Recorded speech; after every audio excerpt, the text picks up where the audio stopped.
नमस्कार दोस्तों, मैं सत्यम मिश्रा और आप देख रहे हैं टीचे लर्नर्स का यूट्यूब चैनल। दोस्तों, आप सभी ठीक होंगे और आपकी जो तैयारी दोस्तों सीटेट जनवरी को लेके वो भी तैयारी आपकी अच्छी चल रही होगी। अब इसी बीच दोस्तों मेरे द्वारा कुछ प्रैक्टिस सेट दोस्तों आपके लिए उपलब्ध कराया जाएगा जो कि सीटेट एग्जाम के दृष्टि से दोस्तों महत्वपूर्ण है ही। इसके अलावा आपको बता दें कि इसमें कुछ प्रश्न ऐसे भी हैं, अगर आप बिहार में शामिल होने जा रहे हैं तो उसके लिए भी महत्वपूर्ण हो सकता है। ठीक है, चलिए यहाँ पे स्टार्ट करते हैं आज की क्लास का पहला प्रश्न दोस्तों। अब बता दें आपकी इस प्रैक्टिस सेट के जरिए आपकी 90 नंबर की तैयारी दोस्तों यहाँ से करवाई जाएगी। 90 नंबर की, ठीक है। इसमें 3 सब्जेक्ट शामिल है, हिंदी शामिल है, हिंदी है, ईवीएस है और उसके अलावा बाल विकास। 3 सब्जेक्ट के दोस्तों यहाँ पे प्रश्न है कुछ महत्वपूर्ण। और दोस्तों आप जो है अपनी तैयारी जो है जरूर चेक करिएगा कि आपके द्वारा कितने प्रश्नों का उत्तर जो है वो सही हो पा रहा है। चलिए यहाँ पे पहला प्रश्न आपके सामने स्क्रीन पे पहला प्रश्न दोस्तों क्या पूछ रहा है, देखिए।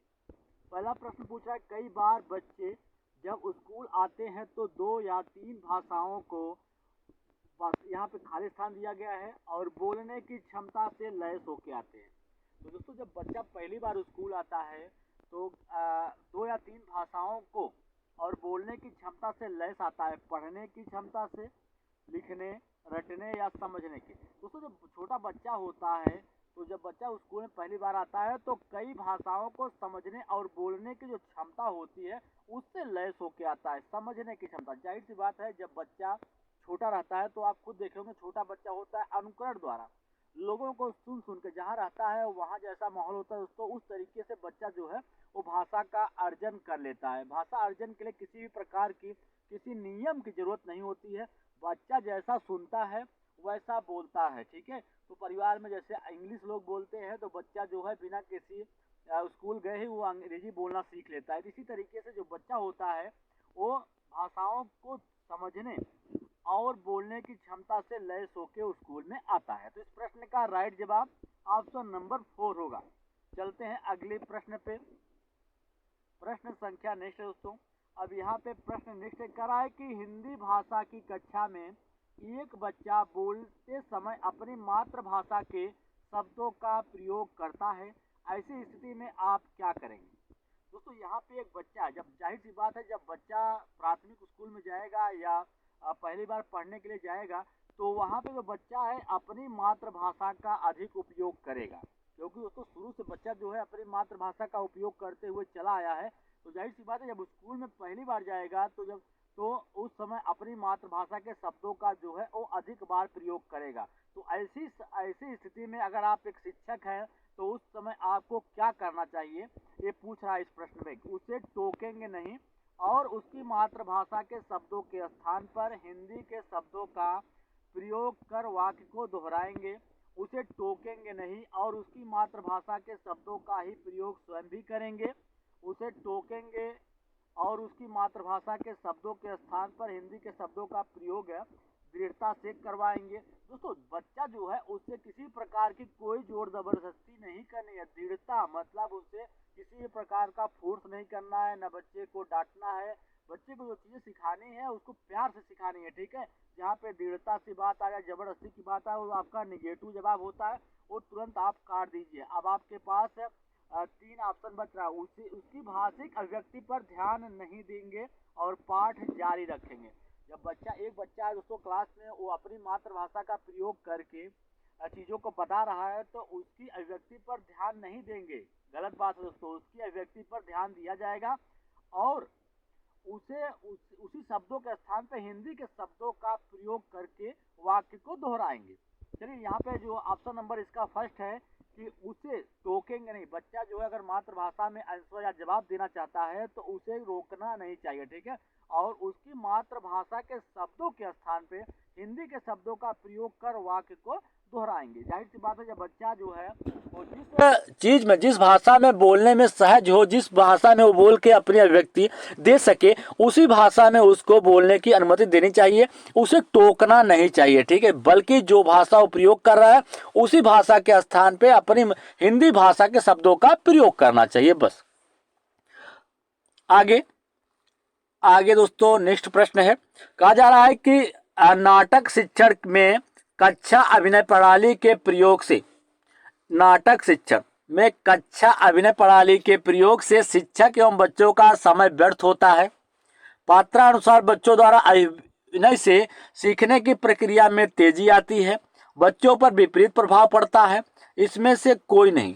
तो दोस्तों जब बच्चा है कक्षा अभिनय पढ़ाई, कक्षा में विभिन्न तरीके से जब नाटक के द्वारा कोई चीज़ें दोस्तों उसको सिखाई जाएंगी, बच्चा अगर नाटक का प्रयोग से कोई चीज़ सीखेगा तो जाहिर सी बात है उसमें ढेरों प्रकार के दोस्तों जो चीज़ें हैं वो विकसित होंगी। जैसे उसकी कल्पना शक्ति का विकास होगा, तार्किक विकास होगा, और वो अपनी चीज़ों को कहीं पे प्रेजेंट करने में दोस्तों अपने आप में कोई झिझक नहीं महसूस करेगा, हर एक चीज़ को आसानी से प्रेजेंट कर पाएगा। ठीक है, तो कह सकते हैं कि उसके जो अभिनय से सीखने की जो प्रक्रिया है उसमें बहुत तेजी आएगी।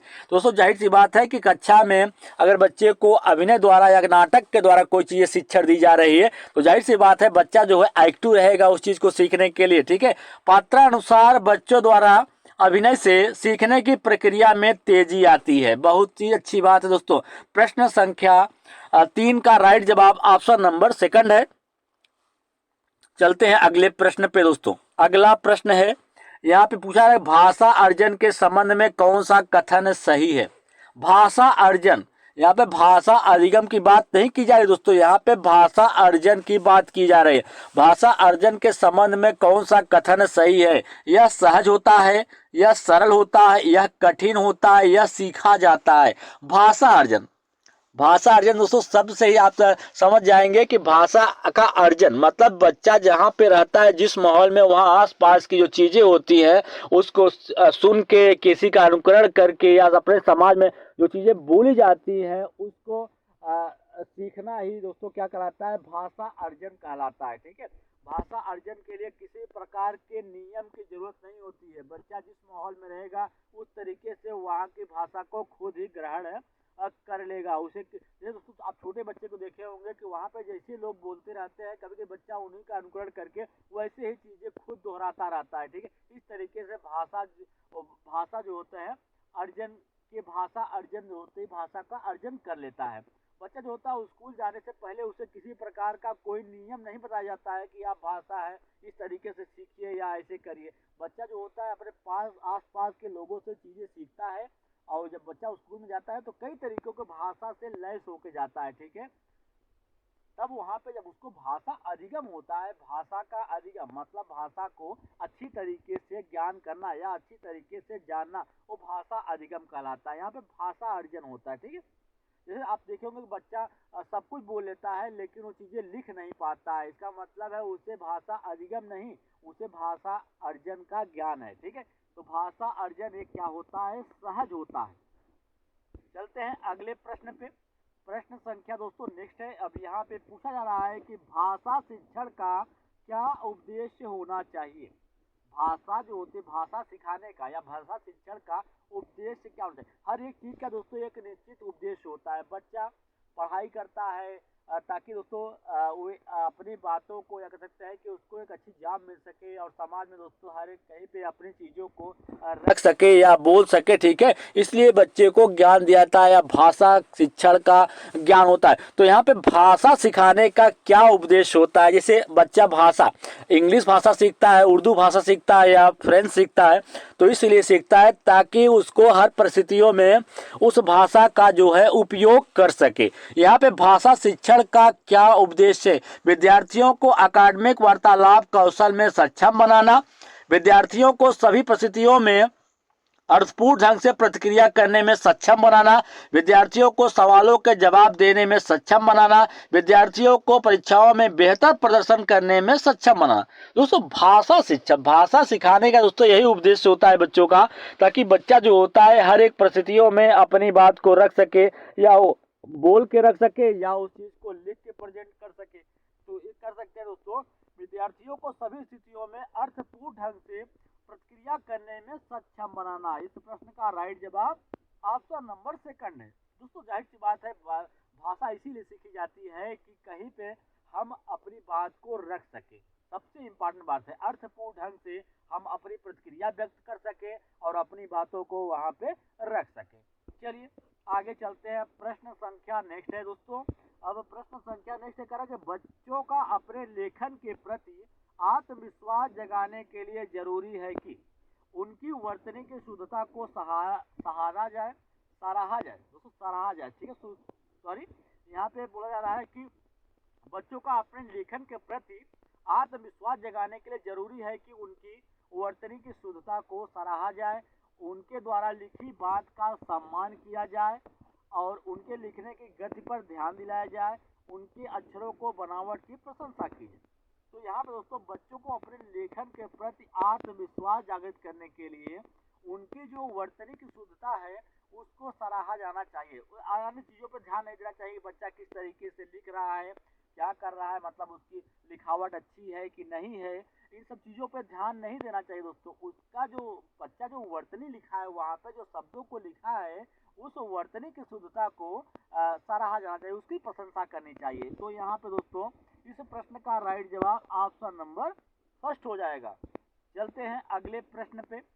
प्रश्न संख्या नेक्स्ट है। अब यहाँ पे दोस्तों पूछा जा रहा है कि रूपा बड़े समूह के सामने अपनी बात कहते समय अटकती है, एक शिक्षक के रूप में आप उसकी सहायता कैसे करेंगे। देखिए, रूपा है, रूपा कोई लड़की है या बालिका है जो कि विद्यालय में पढ़ती है या स्कूल में पढ़ती है, वे अपनी बात को रखते समय या बोलते समय अटकती है। जाहिर सी बात है वो अटक रही है क्योंकि उसमें आत्मविश्वास और कह सकते हैं कुछ में झिझक है। जब बच्चे के आत्मविश्वास या कह सकते हैं कि झिझक रहेगी तो जाहिर सी बात है जो बच्चा है वो किसी भी चीज़ को बोलने में या अपनी बात को रखने में उसको झिझक महसूस होगी। तो एक शिक्षक के तौर पे तब आप क्या करेंगे, उसमें बलपूर्वक आत्मविश्वास उत्पन्न करेंगे। दोस्तों बलपूर्वक, जहाँ पे जोर जबरदस्ती या बल की बात आ जाए और आंसर आपका निगेटिव हो जाता है, उसको तुरंत आप गलत काट दीजिए। आगे चलते हैं। उसे हमेशा बड़े समूहों के सामने बोलने के लिए कहें। जाहिर सी बात है जब वो बड़ों के सामने अपनी बात को कह नहीं पाती है और दोस्तों बार बार उसको अगर बड़ों के सामने कहने के लिए कहेंगे तो जाहिर सी बात है उसमें जो आत्मसम्मान की कमी है, आत्मसम्मान एकदम से खत्म हो जाएगा, फिर वो कभी अपने बात को कहीं पे रख नहीं पाएगी। ठीक है, प्रारंभ में छोटे छोटे समूहों में बात करने के लिए भरपूर अवसर देना, उसे बार बार समझाएंगे कि बड़े समूह में किस तरह बोला जाता है। दोस्तों समझाने से वो नहीं समझ सकते किस तरीके से, उसको जब तक अवसर नहीं देंगे खुद से बोलने के लिए। सबसे पहले दोस्तों उसको करना क्या है, छोटे समूह में, जैसे जहाँ छोटा समूह पहले उसको वहाँ पे बोलने के लिए बार बार उसको अवसर देंगे ताकि वो अपनी बात को, जो उसमें आत्मविश्वास की कमी है, वो आत्मविश्वास उसका धीरे धीरे बढ़े और उसकी जो झिझक है वो भी समाप्त हो जाएगी। ठीक है, तो प्रारंभ में छोटे छोटे समूहों में बात करने के भरपूर अवसर देंगे। तो इस प्रश्न का राइट जवाब ऑप्शन नंबर 3 हो जाएगा। चलते हैं अगले प्रश्न पे। प्रश्न संख्या नेक्स्ट है दोस्तों, यहाँ पे कह रहा है कि भाषा अर्जन के संबंध में कौन सा कथन उचित नहीं है। सभी बच्चों में भाषा अर्जन की स्वाभाविक क्षमता होती है। भाषा अर्जन के लिए नियम सिखाए जाते हैं। भाषा अर्जन को सहज बनाने के लिए समृद्ध भाषिक प्रवेश होना चाहिए। बिना विद्यालय गए भाषा अर्जन संभव नहीं है। दोस्तों यहाँ पे जो चीज़ें आपको बताई जा रही, भाषा अर्जन के संबंध में कौन सा कथन उचित नहीं है, तो यह है ऑप्शन नंबर 4 कि बिना विद्यालय गए भाषा अर्जन संभव नहीं है। भाषा अर्जन नहीं दोस्तों, भाषा अर्जन होता है कि जब बच्चा अपने जो माहौल होता है या जो उसका समाज होता है दोस्तों, वहाँ से जो चीज़ें अर्जित करता है, सुन के, जब बच्चा पैदा होता है तभी से कुछ चीज़ें सुनता रहता है तो उसको उस चीज़ का अर्जन होता रहता है। ठीक है, तो सभी बच्चों में भाषा अर्जन की जो क्षमता होती है जन्मजात होती है। बच्चा जो होता है उसमें भाषा अर्जन की जो क्षमता होती है वो जन्मजात होती है। जैसे पैदा होता है तो कुछ चीज़ सुनते सुनते उस चीज़ को सीख जाता है। ठीक है, भाषा अर्जन के लिए नियम सिखाए जाते हैं, ये गलत बात है। भाषा अर्जन के लिए किसी प्रकार की नियम की कोई जरूरत नहीं होती है दोस्तों। ठीक है, भाषा अर्जन के सामने कौन सा कथन उचित नहीं है, तो उचित कथन दोस्तों आपको बता दें कि भाषा अर्जन बिना विद्यालय के भाषा अर्जन संभव नहीं है। भाषा अर्जन को सहज बनाने के समृद्ध भाषिक प्रवेश होना चाहिए। जब सभी बच्चे भाषा अर्जन की स्वाभाविक क्षमता होती है। तो यहाँ पे दोस्तों, यहाँ पे देखिए, सॉरी, इस प्रश्न का यहाँ पे भाषा अर्जन के साथ कौन सा कथन उचित है, तो यहाँ पे दोस्तों जो नहीं दिया गया है इसको यहाँ से पहले हटा देते हैं कि नहीं। ठीक है, भाषा अर्जन के संबंध कौन सा कथन उचित है, सभी बच्चों में भाषा अर्जन की स्वाभाविक क्षमता होती है, बिल्कुल सही। इस प्रश्न का राइट जवाब ऑप्शन नंबर 4 होगा। ठीक है, जबकि सभी भाषा अर्जन के लिए नियम सिखाए जाते हैं, गलत है। भाषा अर्जन को सहज बनाने के समृद्ध भाषिक परिवेश होना चाहिए, गलत है। विद्यालय, बिना विद्यालय के भाषा अर्जन संभव नहीं, ये भी क्या है, गलत है। इस प्रश्न का राइट जवाब ऑप्शन नंबर फर्स्ट होगा। चलते हैं अगले प्रश्न पे। प्रश्न संख्या नेक्स्ट है दोस्तों, करा है कि उच्च प्राथमिक स्तर पर अपनाई जाने वाली भाषा शिक्षण युक्तियों में से आप किसे सबसे कम महत्व देंगे? औपचारिक एवं अनौपचारिक पत्र लेखन, अधूरी कहानी को पूरी कर सुनाना तथा लिखना, उचित गति एवं प्रवाह के साथ पढ़ना, चित्र दिखाकर उस पर आधारित कविता कहानी कहलाना। तो उच्च प्राथमिक स्तर पर बच्चा जब गया दोस्तों, भाषा शिक्षण की युक्तियों में सबसे कम महत्वपूर्ण आप किसे देंगे? पत्र लेखन का। बच्चा जो है दोस्तों उच्च प्राथमिक स्तर पे पढ़ रहा है, ठीक है, वो छोटा बच्चा नहीं है, उसे अब पत्र लेखन का जो कार्य है दोस्तों प्रारंभिक स्तर के लिए अच्छा हो सकता है, या कह सकते हैं कि महत्वपूर्ण हो सकता है, लेकिन उच्च प्राथमिक स्तर पर अपनाई जाने वाली भाषा शिक्षण की युक्तियों में ये सबसे कम महत्वपूर्ण है, ठीक है। तो बाकी जो है अधूरी कहानी को पूरी करके सुनना दोस्तों, अधूरी कहानी, जब कहानी कोई अधूरी है उसकी पूरी सुनने से बच्चा जो होता है उसका कल्पना शक्ति जो होता है उसका विकास होता है, वो अच्छे तरीके से सोच समझ के उसका जवाब देता है, ठीक है। तो यहाँ पे इस प्रश्न का जो राइट जवाब है वो ऑप्शन नंबर फर्स्ट हो जाएगा। अगला प्रश्न है इस सीरीज का, प्राथमिक स्तर पर भाषा शिक्षण का उपदेश नहीं है, पूर्व अर्जित कौशलों का उत्तरोत्तर विकास करना, मुख्य विचार को ढूंढने के लिए पढ़ना, विषय सामग्री के माध्यम से नए शब्दों के अर्थ को जानना, व्याकरण की परिभाषाओं को कंठस्थ करना। प्राथमिक स्तर दोस्तों जहाँ पे कंठस्थ करने की बात आ जाए या याद करने की बात आ जाए, उस चीज को रटना, ये सारी चीजें दोस्तों नेगेटिव में होती है। प्राथमिक स्तर पर भाषा शिक्षण का उद्देश्य दोस्तों अब व्याकरण की परिभाषाओं को कंठस्थ करना या रटना नहीं होता है, ठीक है। इस प्रश्न का राइट जवाब ऑप्शन नंबर 4 है।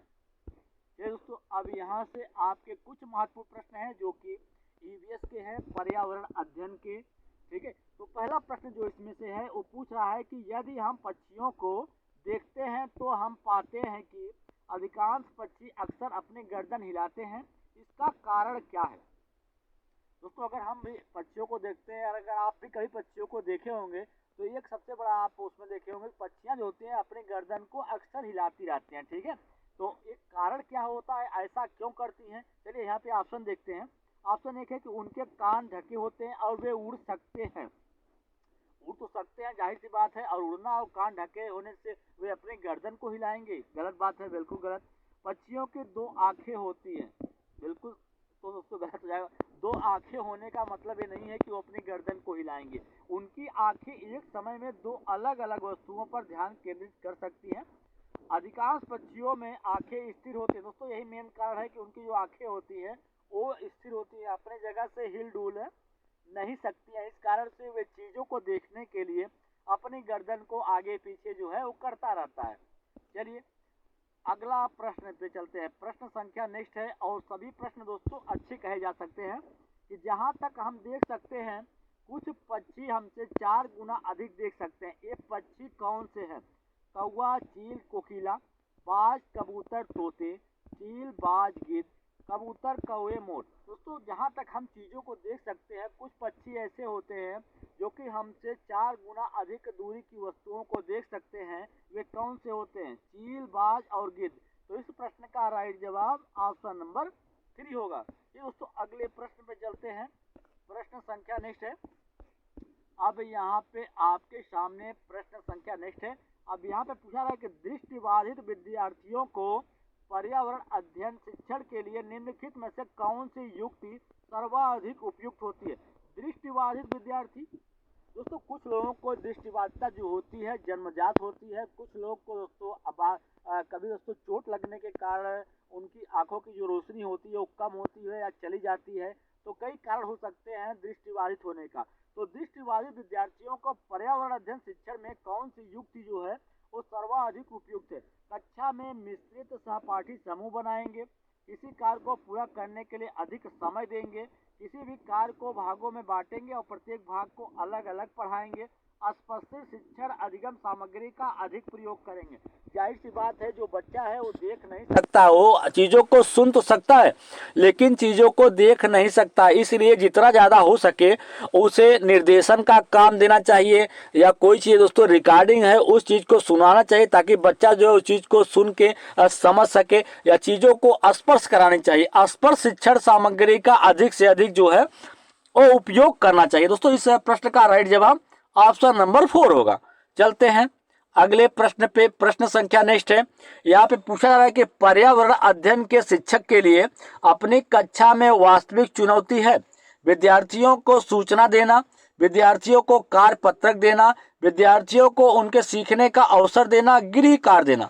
पर्यावरण अध्ययन के शिक्षण के लिए अपनी कक्षा में सबसे वास्तविक चुनौती दोस्तों क्या होती है कि विद्यार्थियों को सीखने का जो है वो अधिक से अधिक अवसर देना चाहिए। दोस्तों इस प्रश्न का राइट जवाब ऑप्शन नंबर 3 इस कारण से भी हो जाएगा क्योंकि दोस्तों आपको पता है कि जिस प्रश्न में दोस्तों आप खुद देखेंगे जहाँ पे बच्चों को प्रमुख माना जाए, उसको ज़्यादा से ज़्यादा अवसर दिया जाए, वो प्रश्न का वही राइट जवाब होता है। तो यहाँ पे दोस्तों विद्यार्थियों को उनके सीखने का अवसर देना, तो जाहिर सी बात है जब बच्चे को अधिक से अधिक अवसर देंगे, उसको किसी चीज़ में भाग लेने के लिए प्रोत्साहित करेंगे, तो जो बच्चा है वो हर चीज़ को आसानी से सीख सकता है। ठीक है, चलते हैं अगले प्रश्न पे। प्रश्न संख्या नेक्स्ट है, अब यहाँ पे पूछा रहा है कि कहानियों के माध्यम से ईवीएस अवधारणाओं को पेश करने के लिए एक शिक्षक को निम्नलिखित बातों पर ध्यान रखना होगा। कहानियों को, यहाँ पे कथन एक दिया है कि कहानियों को किसी अवधारणाओं के बारे में गलत फहमी की रचना नहीं करनी चाहिए। तो जाहिर सी बात है जो भी कहानियाँ आप बताएं पर्यावरण में, वो कहानी किसी भी अवधारणाओं के गलत फहमी की रचना नहीं करनी चाहिए, उसमें किसी प्रकार की कोई गलत फहमी न हो। ठीक है, जैसे कभी कभी लोग हो जाते हैं कुछ चीज़ें गलत जान के गलत फहमी का शिकार हो जाते हैं, तो इस तरीके से इसमें ऐसी अवधारणाओं के बारे में रचना नहीं होनी चाहिए। और सेकंड है, कहानियों को लिंग, जाति, धर्म और अन्य सामाजिक समूहों से संबंधित कोई रूढ़वादी विचारों को चिन्हित नहीं करनी चाहिए। इसके अलावा कहानियाँ मज़ेदार व मनोरंजन होनी चाहिए। कहानियाँ ऐसी होनी चाहिए कि विद्यार्थी उससे जुड़ाव महसूस करे। तो जाहिर सी बात है दोस्तों इस प्रश्न का जो राइट जवाब है कथन ए, कथन बी और कथन डी जो है इसका राइट आंसर होगा। तो इस प्रश्न का राइट जवाब ऑप्शन नंबर 4 हो जाएगा। चलते हैं अगले प्रश्न पे। अब प्रश्न संख्या नेक्स्ट है दोस्तों, यहाँ पे पूछा है कि पौधों के बारे में बच्चों के कुछ सहज विचार निम्नलिखित हैं, इनमें से कौन सा वैज्ञानिक रूप से सही है। दोस्तों यहाँ पे एक प्रश्न है जिसे पूछा है कि बच्चों के पौधों के बारे में बच्चों के कुछ सहज विचार निम्नलिखित हैं, इनमें से कौन सा वैज्ञानिक रूप से सही है। बीज किसी पौधे के अंग नहीं होते हैं, गलत है दोस्तों। बीज जो होता है किसी पौधे का अंग होता है। गाजर और पत्ता गोभी पौधे नहीं है, ये भी गलत है। घास एक पौधा नहीं है, गलत है दोस्तों। कुछ सब्जियां फल होती हैं दोस्तों, जाहिर सी बात है कुछ फल सब्जियां जो होती हैं वो फल के रूप में भी यूज की जाती हैं, फल होती हैं। तो यही इस प्रश्न का जो है राइट जवाब होगा। अगला प्रश्न दोस्तों, आप अपनी तैयारी को जरूर परखिएगा, आपके द्वारा कितने प्रश्न जो हैं वो सही हो पा रहे हैं उसको भी जरूर बताइएगा। यहाँ पे प्रश्न संख्या नेक्स्ट है, तरह के निम्नलिखित में से कौन सा कथन मधुमक्खियों और छत्तों के विषय में सही नहीं है। मधुमक्खियों और छत्ते के विषय में कौन सा कथन सही नहीं है। दोस्तों आपको बता दें कि मधुमक्खी पालन का जो व्यवसाय है मुख्य रूप से बिहार के वासियों के द्वारा किया जाता है, और मधुमक्खियों पालन करने का जो सबसे उपयुक्त समय होता है अक्टूबर से लेकर दिसंबर का जो मंथ होता है वो मधुमक्खी पालन करने के लिए सबसे उपयुक्त होता है, क्योंकि जो रानी मधुमक्खी होती है अंडा देने का काम इसी समय करती है, इसलिए सबसे उपयुक्त समय अक्टूबर से लेकर दिसंबर का मंथ सबसे उपयुक्त माना जाता है। अब चलिए यहाँ पे जो प्रश्न का ऑप्शन पूछा गया है कि नर मधुमक्खियां छत्तों के लिए बहुत महत्वपूर्ण होती हैं। छत्तों में अधिकांश मधुमक्खियां श्रमिक मधुमक्खियां होती हैं। छत्ते में कुछ ही नर मधुमक्खियां होती हैं। प्रत्येक छत्ते में एक रानी मधुमक्खी होती है जो अंडे देती है। दोस्तों आपको बता दें कि प्रत्येक छत्ता जो होता है उसमें एक रानी मक्खी होती है जो कि अंडा देने का काम करती है, तो इसका ये तो सही हो गया। इसके अलावा छत्ते में कुछ ही नर मक्खियां होती हैं, उनका कोई विशेष रोल नहीं होता है। ठीक है, और छत्ते में अधिकांश मधुमक्खियां जो होती हैं वो श्रमिक मधुमक्खियां होती हैं जो कि छत्ते के लिए हर एक काम करना, जैसे छत्ता बनाना, छत्ते के लिए मधु ढूंढना, ठीक है। तो ये सारे काम किसका होता है? श्रमिक मधुमक्खियों का। लेकिन नर मधुमक्खियां छत्तों के लिए बहुत महत्वपूर्ण होती हैं, इसका गलत जवाब है। तो इस प्रश्न का राइट जवाब ऑप्शन नंबर फर्स्ट होगा। चलिए अगले प्रश्न पे चलते हैं दोस्तों। अगला प्रश्न है यहाँ पे कि एक ग्रामीण विद्यालय की अध्यापिका भोजन संरक्षण की तकनीकियों का शिक्षण दे रही है, उसके लिए उत्तम रणनीति कौन सी होती है? दोस्तों एक शिक्षिका है जो ग्रामीण विद्यालय में पढ़ाती है और वो क्या करना चाहती है, अध्यापिका है जो भोजन संरक्षण की जो तकनीक है उसका शिक्षण दे रही है। तो उसके लिए उसकी जो रणनीति सबसे अच्छी उत्तम रणनीति कौन सी हो सकती है? अपने आप विभिन्न संरक्षण विधियों के प्रतिरूपों का चार्ट बनाकर उनका उपयोग करना, भोजन के उन नमूनों का प्रदर्शन करना जिन्हें संरक्षित किया जाता है, विभिन्न संरक्षण विधियों का पावर पॉइंट प्रस्तुतिकरण करना या छोटे छोटे वीडियो क्लिप दिखाना, आस पास पड़ोस में क्षेत्रीय भ्रमण का आयोजन करके घरों में उपयोग होने वाली संरक्षण विधियों का अवलोकन करना। दोस्तों जाहिर सी बात है, जब आप पर्यावरण अध्ययन की शिक्षिका है तो जितना ज़्यादा बच्चों को क्षेत्र भ्रमण करवाएंगी उतना ज़्यादा बच्चा जो है, जाहिर सी बात है जब स्कूल के ज्ञान को बाहरी दुनिया के साथ आप जोड़ेंगे तो बच्चा जो है वो ज़्यादा अच्छे तरीके से उसको सीखेगा। तो यहाँ पे जो आपकी भोजन संरक्षण की जो तकनीकी है और उसमें सबसे ज़्यादा जो उत्तम रणनीति है वो ये है कि अड़ोस पड़ोस में क्षेत्रीय भ्रमण का आयोजन करके उपयोग में होने वाली संरक्षण विधियों का अवलोकन कराना। चलिए अगले प्रश्न पे, प्रश्न संख्या नेक्स्ट है दोस्तों। यहाँ पे पूछा जा रहा है कि तरुण भारत संघ एक ऐसी संस्था है जो जल के संरक्षण के लिए कार्य करती है, इस संस्था के प्रधान निम्नलिखित में से एक है, सही विकल्प का चुनाव करना है। दोस्तों तरुण भारत संघ एक ऐसी संस्था है कि जो कि जल के संरक्षण के लिए कार्य करती है, पुराने झीलों के पुनरुद्धार या पुराने जो कुएं हैं उनके जीर्णोद्धार के में काम करती है। ठीक है, तो उस संस्था के निम्नलिखित में से कौन से एक जो है प्रधान है? मेघा पाटकर, सुंदरलाल बहुगुणा और राजेंद्र सिंह पीसी जोशी। तो इसके जो प्रमुख है दोस्तों आप बता दें कि राइट जवाब है ऑप्शन नंबर 3 है। ठीक है, चलिए अगले प्रश्न पे चलते हैं। प्रश्न संख्या नेक्स्ट है। अब यहाँ पे पूछा जा रहा है कि कक्षा में अक्सर द्वंद्व की परिस्थितियां पैदा होती हैं जब कोई छात्र किसी सामाजिक सांस्कृतिक विषय पर चर्चा प्रारंभ करता है, तब एक शिक्षक के रूप में आपकी क्या प्रतिक्रिया होती है? दोस्तों कक्षा में अक्सर द्वंद्व की परिस्थितियां, द्वंद्व की भावना या कह सकते हैं कि द्वंद्व की, एक दूसरे से दोस्तों लड़ाई की भावना जो है वहां पे परिस्थितियां पैदा हो जाती है या उत्पन्न हो जाती है जब कोई छात्र जो है किसी सामाजिक सांस्कृतिक विषय पर चर्चा जो है प्रारंभ कर देता है। तो इस स्थिति में अगर आप एक शिक्षक हैं तो आपका क्या दायित्व होता है, आप क्या करेंगे उस समय? ठीक है, आप छात्रों से कहेंगे कि ध्यान भंग न करें एवं अध्यापन के विषय पर ध्यान केंद्रित करें। दोस्तों यहाँ पे जब बच्चा, यहाँ पे जो चीजें सामाजिक सांस्कृतिक के जब विषय पर चर्चा प्रारंभ हो गई है तो बच्चों को जाहिर सी बात है उसमें भाग लेने के लिए कहेंगे कि वो अपनी बातों को वहाँ पे रखें, न कि उनसे कहेंगे कि ध्यान भंग मत करें। इस चीजों के लिए उन्हें कुछ भी मना नहीं करेंगे। ठीक है, छात्रों से कहेंगे कि वह कक्षा के उपरांत आपसे इस विषय पर चर्चा करेंगे। गलत है, जो कक्षा में ही अक्सर ये चीज़ें उठी हैं तो उसी समय बच्चों को दोस्तों मौका देना चाहिए कि जो उनके अनुभव हैं सामाजिक को लेके या सांस्कृतिक उनकी जो है दोस्तों उसको लेके वो अपनी बातों को साझा करें। ठीक है, छात्रों से कहेंगे कि अपने अनुभव साझा करें और कक्षा में इस विषय पर संबोधन करें। बिल्कुल सही, इस प्रश्न का राइट जवाब ऑप्शन नंबर 4 है। चलिए दोस्तों अब यहाँ से कुछ महत्वपूर्ण प्रश्न है जो कि है आपके बाल विकास के। दोस्तों बाल विकास से भी आपके परीक्षा में 30 नंबर के प्रश्न जो हैं वो पूछे जाते हैं।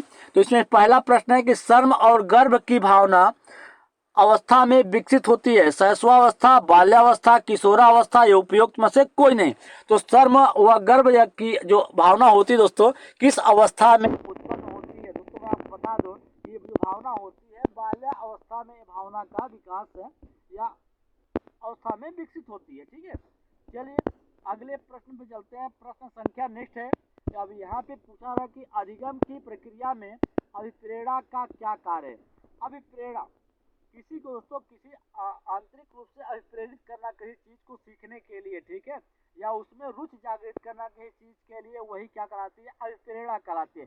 यदि पुरानी सीखी गई नई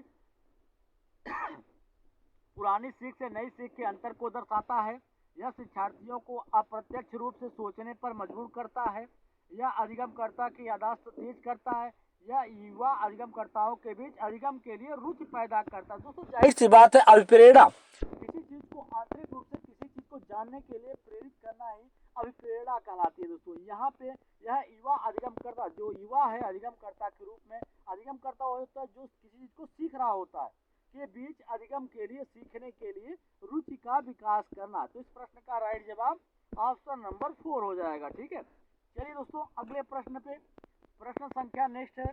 यहाँ पे पूछा है कि निम्नलिखित में से कौन सा आंतरिक प्रेरणा के अंतर्गत आता है। छात्र व्यक्तिगत संतुष्टि के लिए सीखते हैं, इसका तात्पर्य नकारात्मक पुनर्बलन से। शिक्षक सीखने के लिए पुरस्कार देता है, इसका तात्पर्य होता है सकारात्मक पुनर्बलन से। तो दोस्तों आंतरिक प्रेरणा, प्रेरणा जो होती है दो प्रकार की होती है, एक आंतरिक होते हैं, एक बाह्य प्रेरणा होती है। ठीक है, तो यहाँ पे जो बाह्य प्रेरणा की हम बात करते हैं तो सीखने के लिए उसके जो पुरस्कार दे दिया जाए बच्चों को, बाहरी चीजें से दिया जाए तो क्या कहलाती है, बाह्य प्रेरणा कहलाती है। आंतरिक प्रेरणा क्या होती है, जब छात्र होता है व्यक्तिगत संतुष्टि के लिए कोई चीज सीखता है तो क्या होता है, आंतरिक प्रेरणा के अंतर्गत आता है। तो इस प्रश्न का राइट जवाब ऑप्शन नंबर फर्स्ट होगा। अगला प्रश्न है, अगला प्रश्न दोस्तों आपके सामने यहाँ पे, निम्नलिखित में से कौन सी सृजनात्मक छात्रों की एक विशेषता है। लचीलेपन की कमी होती है, मौलिकता होती है, समस्या से अनजान होते हैं, बुद्धि की कमी होती है। सृजनात्मक बच्चे, ऐसा बच्चा जो किसी चीज के बारे में अलग ढंग से सोच सके और उसके बारे में दोस्तों तत्काल में कोई चीज कल्पना करके उसका आंसर दे सके, या अलग से कोई चीज दोस्तों सृजनात्मकता मतलब कोई चीज उसको अलग ढंग से अलग तरीके से कर सके। ठीक है, तो एक ही चीज को दोस्तों कई तरीके से प्रेजेंट करना सृजनात्मक बच्चे का उदाहरण होता है। ऐसा बच्चा लचीलेपन की कमी बिल्कुल गलत, समस्या से अनजान होता है, जब समस्या दोस्तों जानता रहता है उस समस्या के बारे में तत्काल में निर्णय लेना सृजनात्मक बच्चों की एक विशेषता होती है। ठीक है, और बुद्धि की इसमें कमी होती है, गलत है। मौलिकता, इस प्रश्न का राइट जवाब क्या होगा, ऑप्शन नंबर सेकंड इसका राइट जवाब होगा। चलिए दोस्तों अगले प्रश्न पे, प्रश्न संख्या नेक्स्ट है। अब यहाँ पे पूछा रहा है कि जब एक शिक्षक लड़कों को लड़कियों की तुलना में गणित में स्वाभाविक रूप से बेहतर मानता है तो यह दर्शाता है कि शिक्षक, दोस्तों शिक्षक को तो बिल्कुल भी भेदभाव नहीं करना चाहिए। अगर आप एक क्लास में पढ़ा रहे हैं तो वहाँ पे अगर लड़के और लड़कियां दोनों हैं तो दोनों को समान भाव से देखना चाहिए और उसमें किसी प्रकार का कोई अंतर नहीं करना चाहिए। ठीक है, अगर आप बच्चे को, अगर लड़का है तो दोस्तों आप कभी कभी देखा गया है कि लड़का है तो उसको शिक्षक पीट देता है, लड़की है तो उसको बैठा देंगे, तो ऐसा बिल्कुल भी नहीं करना चाहिए। या ठीक है, तो यहाँ पे किसी की कोई सराहना नहीं करनी चाहिए, यहाँ पे चीजें नहीं करनी चाहिए कि तुम लड़की हो ये चीजें नहीं कर सकती, या तुम लड़का हो तो ये चीज नहीं कर सकते हो। तो ठीक है, तो वहाँ पे ऐसा कुछ भी शब्द का प्रयोग नहीं करना चाहिए। तो जब एक शिक्षक लड़कों को लड़कियों की तुलना में गणित में स्वाभाविक रूप से बेहतर मानते हैं तो यहाँ पे दर्शाता है कि लैंगिक पक्षपाती, दोस्तों जो शिक्षक है वो लैंगिकता का पक्षपात कर रहा है। यहाँ पे लड़कों को महत्व दे रहा है, लड़कियों को उनकी तुलना में यहाँ पे पक्षपात की भावना को दर्शा रहा है। ठीक है, इस प्रश्न का राइट जवाब ऑप्शन नंबर फर्स्ट होगा। चलिए अगले प्रश्न पे, प्रश्न संख्या नेक्स्ट है, कह रहा है कि जब एक छात्र असफल होते हैं तो यह समझा जा सकता है कि, जब छात्र जो है दोस्तों वो असफल हो जाता है तो क्या समझा जा सकता है कि व्यवस्था विफल हो गई, या शिक्षक की व्यक्तिगत विफलता है, पाठ्य पुस्तक की विफलता है, व्यक्तिगत रूप से छात्र की विफलता है। तो जब छात्र विफल है इसका मतलब जो है व्यवस्था विफल है। व्यवस्था अगर अच्छी होती तो छात्र जो है असफल नहीं होता, क्योंकि बच्चे की हर तरीके से देख रेख की जाती, समय समय पे उसका जो है मूल्यांकन किया जाता। जब बच्चे का समय समय पर आप मूल्यांकन करेंगे और हर चीज़ें उसको चेक करते रहेंगे कि कहाँ पे उसको कमी है कहाँ नहीं है, तो बच्चा कभी विफल नहीं होगा। तो व्यवस्था की विफलता यहाँ पे दर्शाता है। चलिए आगे चलते हैं, प्रश्न संख्या नेक्स्ट है दोस्तों, यहाँ पे पूछा जा रहा है कि शिक्षार्थियों में व्यक्तिगत विभिन्नता होती है, इसलिए एक शिक्षक को, जो शिक्षार्थी होते हैं दोस्तों उसमें व्यक्तिगत विभिन्नता पाई जाती है। कहने का मतलब होता है एक ही वर्ग में, जैसे एक ही वर्ग में बच्चा जो होता है विभिन्न बुद्धि का होता है, उसके सीखने की जो क्षमता होती है हर एक बच्चे की अलग अलग होती है। उनकी जो मातृभाषा, कोई बच्चा अपनी मातृभाषा में बोलता है तो कोई बच्चा अपनी मातृभाषा में बोलता है, तो हर एक बच्चे की जो सीखने की जो क्षमता होती है वो अलग अलग होती है। व्यक्तिगत विभिन्नता का मतलब यही होता है अधिगम की एक समान गति पर जोर देना चाहिए, कि मतलब अगर बच्चा अलग अलग कोट का है और सीखने का उनके स्तर अलग अलग है, तो यहाँ पे अधिगम की एक समान गति पर जोर देना बिल्कुल गलत है कि बच्चे को चाहे समझ में आए चाहे न समझ में आए, उनको एक ही गति में सिखाते चले जाना है, चाहे उनको समझ में आए चाहे न आए। तो ऐसा बिल्कुल भी आपको नहीं करना है। शिक्षक के तौर पे परीक्षार्थियों की संख्या को बढ़ाना, यहाँ पे परीक्षाओं की संख्या बढ़ा देने से दोस्तों उन सबका स्तर जो है वो समान नहीं हो जाएगा, ठीक है, क्योंकि वहाँ पे विभिन्न अफेक्टिव विभिन्नता के बच्चे जो है वो पढ़ने के लिए आए हैं और प्रत्येक की क्षमता जो है अलग अलग है। तो प्रत्येक बच्चों के स्तर को ध्यान में रख के जो शिक्षा है या जो सिखाने का चीज़ें हैं दोस्तों, वो हर एक बच्चे को ध्यान में रख के शिक्षा दी जानी चाहिए और सख्त अनुशासन को लागू करना चाहिए। तो जहाँ पे सख्ती की बात आ जाए या कड़ाई की बात आए या जोर जबरदस्ती की बात आए, चाहे अफसर आप तुरंत उसको गलत काट दीजिए, वो बिल्कुल भी इसका राइट जवाब नहीं हो सकता। विभिन्न प्रकार के अधिगम के अनुभव प्रदान करना चाहिए। जाहिर सी बात है, सीखने के लिए विभिन्न प्रकार के अधिगम परिस्थितियों का या अधिगम की चीज़ों का वहाँ पे प्रेजेंटेशन होना चाहिए कि बच्चा कोई बच्चा है आप कोई बच्चा है कि लिख के समझ लेता है, कोई बच्चा अगर आप बोलेंगे तब समझ लेता है। तो हर बच्चे को अलग अलग समझने या सीखने की क्षमता होती है, तो वहाँ पे विभिन्न प्रकार के अधिगम के अनुभव प्रदान करना चाहिए। इस प्रश्न का राइट जवाब ऑप्शन नंबर 4 है। चलिए अगले प्रश्न पे, प्रश्न संख्या नेक्स्ट है। यहाँ पे पूछा रहा कि निम्नलिखित में से कौन सा एक मानसिक रूप से मंद बच्चे की विशेषताओं में से एक है।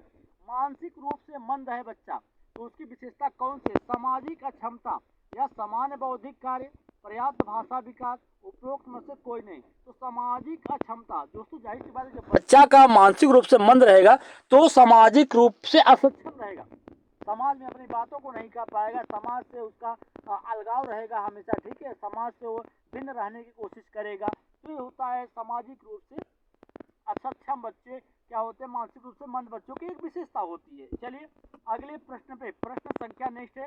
अब यहाँ पे पूछा जा रहा है कि बच्चे किस प्रकार सीखते हैं। तो जो बच्चा होता है उस किस प्रकार से सीख सकता है।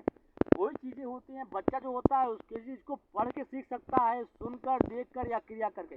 तो प्रत्येक बच्चे की जो सीखने की जो क्षमता होती है वो भिन्न भिन्न होती है। इसलिए मैं कह रहा हूँ क्योंकि बच्चों में व्यक्तिगत विभिन्नता पाई जाती है, ठीक है। तो आप खुद समझ रहे होंगे दोस्तों, आप खुद देखे होंगे बच्चों के कई बच्चों में दोस्तों जो सीखने की क्षमता होती है वो अलग अलग होती है। कोई बच्चा है किसी चीज़ को पढ़ के समझ जाता है, तो कोई बच्चा जो होता है उसको सिर्फ आप बता देंगे या सुनकर समझ आता है, ठीक है, या कोई चीज़ को देख के अगर उसको स्लाइड शो के जरिए दिखा देंगे तब भी आप समझ जाएगा, या उस चीज़ में भाग लेके या पार्टिसिपेट करके उस चीज़ों को सीखेगा।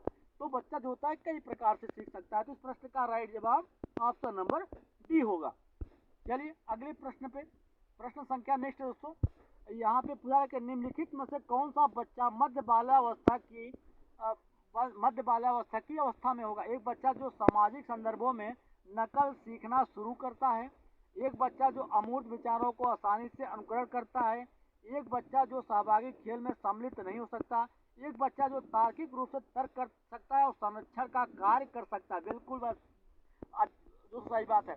मध्य बाल्यावस्था की जो अवस्था होती है दोस्तों 6 से लेकर 12 वर्ष की जो अवस्था होती है वो मध्य बाल्यावस्था की अवस्था होती है। इसमें जो बच्चा होता है उसके तार्किक रूप से तार्किक रूप से तर्क कर सकता है, बच्चा होता है उसमें तर्क सकता है, तार्किक जो क्षमता होती है उसका विकास होता है और किसी चीज को संरक्षण का कार्य जो है वो कर सकता है। इस प्रश्न का राइट जवाब ऑप्शन नंबर 4 होगा। दोस्तों आज के लिए इतना ही। अगर आपको मेरा वीडियो अच्छा लगे तो लाइक, शेयर और सब्सक्राइब दोस्तों जरूर करिएगा, और आप शेयर दोस्तों जरूर करेंगे, ठीक है। तो इसी तरीके से अन्य प्रैक्टिस सेट के साथ दोस्तों मैं फिर मिलूंगा। जब तक आपका एग्जाम समाप्त नहीं हुआ था प्रत्येक दिन एक प्रैक्टिस सेट दोस्तों आपको मिलेगी।